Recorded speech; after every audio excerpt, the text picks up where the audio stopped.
आता बघूयात मुंबई उपनगरातील टॉप 9 बातम्या।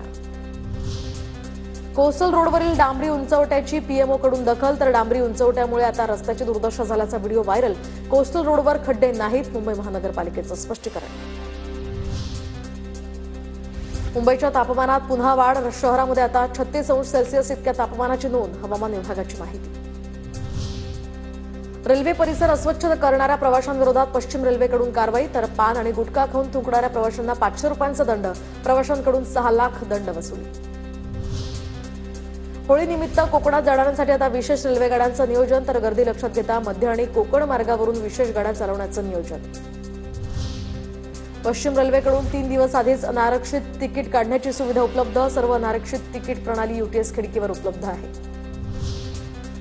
नवी मुंबई महानगरपालिकेचा अर्थसंकल्प 25 फेब्रुवारीला सादर होणार, तर पालिकेमध्ये समाविष्ट केलेल्या 14 नवीन गावांसाठी किती निधी दिला जाणार याकडे आता लक्ष। अंबरनाथच्या जीआयपी धरणामध्ये बुडून तरुणाचा मृत्यू, तर पाण्याचा अंदाज न आल्यामुळे तरुण बुडाल्याची घटना, तब्बल 24 तासांनंतर मृतदेह सापडला, शिवाजीनगर पोलिसांकडून अकस्मात मृत्यूची नोंद। कोस्टल रोडवर लवकरच एसी बसेस धावण्याची शक्यता, बेस्टकडून पडताळणी सुद्धा सुरू, तर आता 100 इलेक्ट्रिक बसेस बेस्टच्या ताफ्यात लवकरच येणार।